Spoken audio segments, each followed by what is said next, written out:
ಈ ಪತ್ರಿಕಾ ತುಣುಕನ್ನು ನೋಡಿ ಏನನಿಸುತ್ತೆ?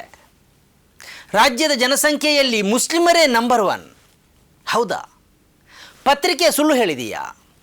ಇಷ್ಟೊಂದು ರಾಜಾರೋಷವಾಗಿ ಪತ್ರಿಕೆಯೊಂದು ಸುಳ್ಳು ಹೇಳಬಹುದಾ? ರಾಜ್ಯದ ಜನಸಂಖ್ಯೆ 6 ಕೋಟಿಗಿಂತಲೂ ಅಧಿಕ ಇದೆ. ಇದರಲ್ಲಿ ಮುಸ್ಲಿಮರ ಜನಸಂಖ್ಯೆ ಬರೇ 80 ಲಕ್ಷ. ಹಾಗಿದ್ರೆ ಉಳಿದ ಸುಮಾರು 5.5 ಲಕ್ಷದಷ್ಟು ಜನರಿದ್ದಾರಲ್ಲ, ಅವರು ಯಾರು? ಬಹುತೇಕ ಹಿಂದೂಗಳು. 5.5 ಕೋಟಿ ಜನರನ್ನು ಒಟ್ಟಾಗಿ ಹೇಳದೆ ಬರೇ 80 ಲಕ್ಷ ಮುಸ್ಲಿಮರನ್ನು ಮಾತ್ರ ಒಟ್ಟಾಗಿ ಹೇಳಿ ಇವರೇ ಜನಸಂಖ್ಯೆಯಲ್ಲಿ ನಂಬರ್ 1 ಎಂದು ಹೇಳಿದ್ದು ಸರಿಯಾ?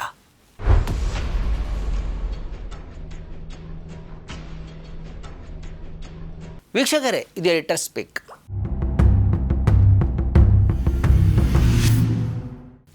ಈ ಸುದ್ದಿ ಸುಳ್ಳಲ್ಲ, ಆದರೆ ಕೊಟ್ಟ ಶೀರ್ಷಿಕೆ ದಾರಿ ತಪ್ಪಿಸುವಂತಿದೆ. ಇತ್ತೀಚೆಗೆ ನಡೆದ ಜಾತಿ ಗಣತಿಯ ವರದಿಯನ್ನು ಮೊನ್ನೆ ರಾಜ್ಯ ಸರ್ಕಾರಕ್ಕೆ ಸಲ್ಲಿಸಲಾಗಿದೆ. ರಾಜ್ಯ ಹಿಂದುಳಿದ ವರ್ಗಗಳ ಆಯೋಗ ಈ ವರದಿಯನ್ನು ರಾಜ್ಯ ಸರ್ಕಾರಕ್ಕೆ ಸಲ್ಲಿಸಿದೆ. ವಿಷಯ ಏನಂದರೆ, ಜಾತಿ ಗಣತಿಯಲ್ಲಿ ಧರ್ಮ ಎಂಬಲ್ಲಿ ಇಸ್ಲಾಂ ಮತ್ತು ಜಾತಿ ಎಂಬಲ್ಲಿ ಮುಸ್ಲಿಂ ಎಂದು ಮುಸ್ಲಿಮರು ನಮೂದಿಸಿದ್ದಾರೆ. ರಾಜ್ಯದ ಮುಸ್ಲಿಮರೆಲ್ಲ ತಮ್ಮನ್ನು ಜಾತಿ ಕಾಲಂನಲ್ಲಿ ಮುಸ್ಲಿಂ ಎಂದು ಬರೆದಿರೋದರಿಂದ ಮುಸ್ಲಿಮರ ಜನಸಂಖ್ಯೆ ಅತಿ ಹೆಚ್ಚು ಎಂದು ತೋರಿಸಲಾಗಿದೆ. ಆದರೆ ಉಳಿದ 5.5 ಕೋಟಿಯಲ್ಲಿ ಹೆಚ್ಚಿನವರು ಹಿಂದೂಗಳೇ. ಆದರೆ ಅವರೆಲ್ಲ ಜಾತಿ ಆಧಾರಿತವಾಗಿ ವಿಭಜನೆಗೊಂಡಿದ್ದಾರೆ.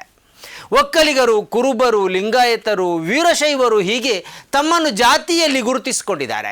ಹೀಗೆ ಜಾತಿಯಲ್ಲಿ ಗುರುತಿಸಿಕೊಂಡಾಗ ಅವರ ಸಂಖ್ಯೆ ಕಡಿಮೆಯಾಗ್ತದೆ. ಬೇರೆ ಬೇರೆ ಜಾತಿಯಲ್ಲಿ ಅವರು ವಿಂಗಡಿಸಿ ಹೋಗ್ತಾರೆ. ಆದರೆ ಮುಸ್ಲಿಮರು ಜಾತಿ ಆಧಾರಿತವಾಗಿ ವಿಂಗಡಣೆ ಆಗದೇ ಇರೋದರಿಂದ ಒಂದು ಗುಂಪಾಗಿ ಕಾಣಿಸಿಕೊಂಡಿದ್ದಾರೆ. ನಿಜವಾಗಿ ರಾಜ್ಯದ ಸುಮಾರು 6 ಕೋಟಿ ಹಿಂದೂಗಳಲ್ಲಿ ಮುಸ್ಲಿಮರ ಜನಸಂಖ್ಯೆ ಬರೇ 80 ಲಕ್ಷ.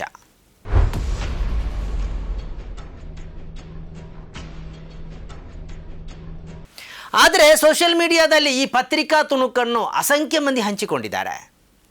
ಮುಸ್ಲಿಮರ ಅಲ್ಪಸಂಖ್ಯಾತ ಸ್ಥಾನಮಾನವನ್ನು ರದ್ದುಪಡಿಸಬೇಕು ಎಂದು ಒತ್ತಾಯಿಸಿದವರಿದ್ದಾರೆ. ಜನಸಂಖ್ಯೆಯಲ್ಲಿ ಅವರೇ ಹೆಚ್ಚಿದ್ದಾರೆ ಎಂದು ಹೇಳಿದವರಿದ್ದಾರೆ. ಸಾಕಷ್ಟು ಮಂದಿಗೆ ಈ ಶೀರ್ಷಿಕೆಯ ಹಿನ್ನೆಲೆಯೇ ಗೊತ್ತಿಲ್ಲ.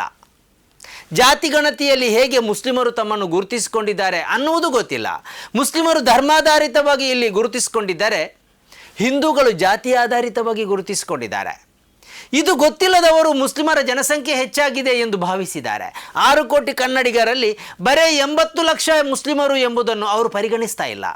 ಜನಸಂಖ್ಯೆಯಲ್ಲಿ ಮುಸ್ಲಿಮರೇ ನಂಬರ್ 1 ಎಂಬ ಶೀರ್ಷಿಕೆ ಅವರನ್ನು ಕಂಗಾಲಾಗಿಸಿದೆ.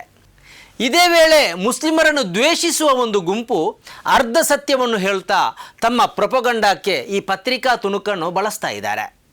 ಮುಸ್ಲಿಮರು ಹಿಂದೂಗಳಿಗಿಂತ ಹೆಚ್ಚಿದ್ದಾರೆ ಎಂದು ಬಡಪಾಯಿಗಳನ್ನು ನಂಬಿಸುವುದಕ್ಕೆ ಪ್ರಯತ್ನಿಸ್ತಾ ಇದ್ದಾರೆ.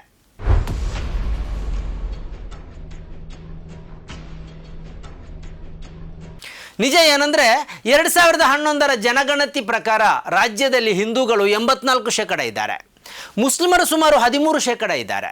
ಆದರೆ ಈಗಿನ ಜಾತಿ ಗಣತಿಯು ಧರ್ಮಗಣತಿ ಅಲ್ಲದೇ ಇರೋದರಿಂದ ಹಿಂದೂಗಳು ಜಾತಿಗಳಲ್ಲಿ ವಿಭಜಿಸಿ ಹೋಗಿ ಸಂಖ್ಯೆ ಕಡಿಮೆಯಾಗಿ ತೋರಿಸ್ತಾ ಇದೆ. ಈ ಎಲ್ಲ ಜಾತಿಗಳ ಜನಸಂಖ್ಯೆಯನ್ನು ಒಟ್ಟು ಸೇರಿಸಿದರೆ ಹಿಂದೂಗಳ ಜನಸಂಖ್ಯೆ ಸುಮಾರು 5 ಲಕ್ಷಕ್ಕಿಂತ ಹೆಚ್ಚಾಗುತ್ತದೆ. ಇದೇ ವೇಳೆ ಮುಸ್ಲಿಮರನ್ನು ದ್ವೇಷಿಸುವ ಗುಂಪು ಒಂದು ಸತ್ಯವನ್ನು ಈ ಸಂದರ್ಭದಲ್ಲಿ ಹೇಳ್ತಾನೇ ಇಲ್ಲ. ರಾಜ್ಯ ಸರ್ಕಾರದ ವಾರ್ಷಿಕ ಬಜೆಟ್ಟು 4.48 ಲಕ್ಷ ಕೋಟಿ ರೂಪಾಯಿ. ಇದರಲ್ಲಿ ಮುಸ್ಲಿಮರು ಸೇರಿದಂತೆ ಅಲ್ಪಸಂಖ್ಯಾತರಿಗಾಗಿ ಕಳೆದ ಬಾರಿ ಮೀಸಲಿಟ್ಟ ಹಣ ಬರೇ 4,000 ಕೋಟಿ ರೂಪಾಯಿ ಮಾತ್ರ.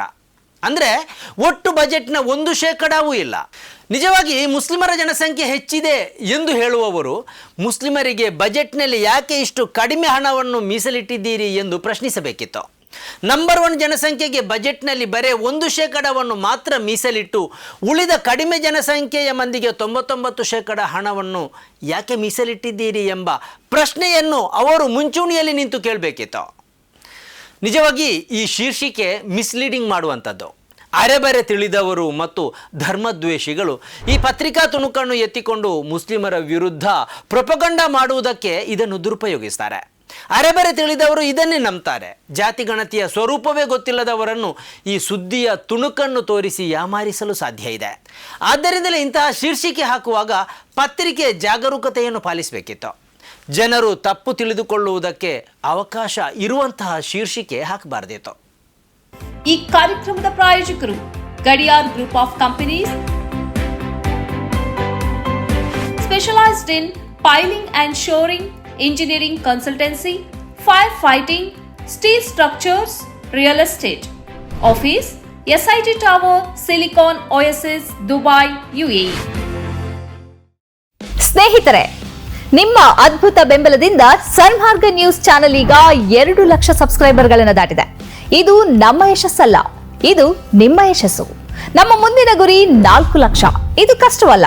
ನೀವು ಮಾಡಬೇಕಾದದ್ದು ಸಿಂಪಲ್. ನೀವು ಸನ್ಮಾರ್ಗ ನ್ಯೂಸ್ ಚಾನೆಲ್ ವಿಡಿಯೋವನ್ನ ನಿಮ್ಮ ಸ್ನೇಹಿತರಿಗೆ, ಕುಟುಂಬದವರೊಂದಿಗೆ ಹಂಚಿಕೊಳ್ಳಿ ಮತ್ತು ಅವರಲ್ಲೂ ಸಬ್ಸ್ಕ್ರೈಬ್ ಮಾಡಲು ಹೇಳಿ. ನೀವು ಶಕ್ತಿಯನ್ನು ಕೊಡಿ, ನಾವು ನಿಖರ ಸುದ್ದಿ ಕೊಡ್ತೇವೆ. ಧನ್ಯವಾದಗಳು.